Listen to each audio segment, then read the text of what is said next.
ನಮಸ್ತೆ, ಎಲ್ಲರೂ ಹೇಗಿದ್ದೀರಾ? ಎಲ್ಲರೂ ಚೆನ್ನಾಗಿದ್ದೀರಾ ಅಂತ ಭಾವಿಸ್ತಾ ಇದ್ದೀನಿ. ಇವತ್ತಿನ ವ್ಲಾಗ್ ಬೇಗ ಶುರು ಮಾಡೋಣ ಬನ್ನಿ. ಇವತ್ತು ಬೆಳಗ್ಗೆನೇ ಒಂದು ಮದುವೆ ಇತ್ತು 7 ಗಂಟೆಗೆ. ಆದರೆ ನಾವು ಮದುವೆಗೆ ಹೋಗೋಕ್ಕಾಗಿಲ್ಲ, ಮಧ್ಯಾಹ್ನ ರಿಸೆಪ್ಷನ್ ಇತ್ತು. ಸೊ ರಿಸೆಪ್ಷನ್ ಅಟೆಂಡ್ ಮಾಡೋಣ ಅಂತ ಬೆಳಗ್ಗೆ ಮನೆಯಲ್ಲೇ ತಿಂಡಿ ಮುಗಿಸ್ಕೊಂಡು ಮನೆ ಬಿಟ್ವಿ. ಸೊ ಆಲ್ಮೋಸ್ಟ್ 10 ಗಂಟೆ ಆಗೋಗಿತ್ತು ನಾವಲ್ಲಿ ರೀಚ್ ಆಗಿದ ತಕ್ಷಣ. ನೋಡಿ, ಇದಾಗಿತ್ತು ಮದುವೆ.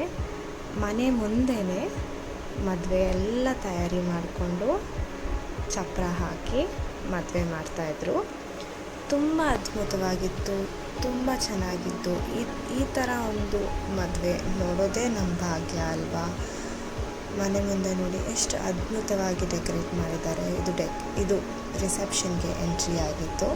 ಸೊ ಹೋಗಿದ ತಕ್ಷಣ ವೆಲ್ಕಮ್ ಡ್ರಿಂಕ್ ಇತ್ತು, ವೆಲ್ಕಮ್ ಡ್ರಿಂಕ್ ಕುಡಿದು ಇನ್ನೂ ರಿಸೆಪ್ಷನ್ಗೆ ಫ್ಲವರ್ ಡೆಕೋರೇಷನ್ ಅರೇಂಜ್ ಮಾಡ್ತಾಯಿದ್ರು. ಹಾಗಾಗಿ ಸರಿ ಅಂತ ನಾವು ಊಟಕ್ಕೆ ಹೊರಟ್ವಿ.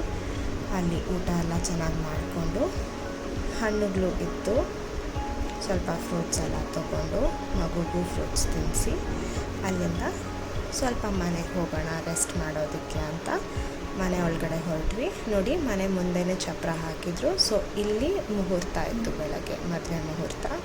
ಸೊ ಇದಾಗಿತ್ತು ಮದುವೆ ಮನೆ ಅಂದ್ರೇ ನೋಡಿ ಎಷ್ಟು ಕಳಕಳಿಯಾಗಿರುತ್ತೆ. ಎಷ್ಟು ಚೆನ್ನಾಗಿ ಅಲಂಕಾರ ಮಾಡಿದರು ಅಂದರೆ 2 ಕಣ್ಣು ಸಾಲದು ನೋಡೋದಕ್ಕೆ. ಸೊ ಇವರು ಹರ್ಷಿತಾ ಅಂತ ನನ್ನ ಫ್ರೆಂಡ್. ಸೊ ನಾವು ಮೇಲೆ ಹೋಗ್ತಾ ಇದ್ವಿ. ಮೇಲೆ ಒಂದು ರೂಮ್ ಇತ್ತು. ಸೊ ಅಲ್ಲಿ ಹೋಗಿ ರೆಸ್ಟ್ ಮಾಡೋಣ ಅಂತ ಹೋದ್ವಿ.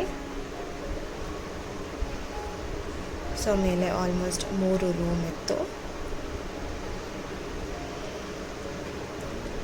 ಬಿಸಿಲು ಜಾಸ್ತಿ ಆಗಿರೋದ್ರಿಂದ ಎಲ್ಲರೂ ಫ್ಯಾನ್ ಹಾಕ್ಕೊಂಡು ಕೂತ್ಬಿಟ್ಟಿದ್ರು. ಧ್ರುವ ಮಾತ್ರ ಎಲ್ಲ ಕಡೆ ಓಡಾಡ್ಕೊಂಡಿದ್ದ. ಅವನ ಹಿಂದೆ ಯಾರಾದರೂ ಒಬ್ಬರು ಇರಲೇಬೇಕಾಗಿತ್ತು. So we had a great time. Hope you all enjoyed. Thank you.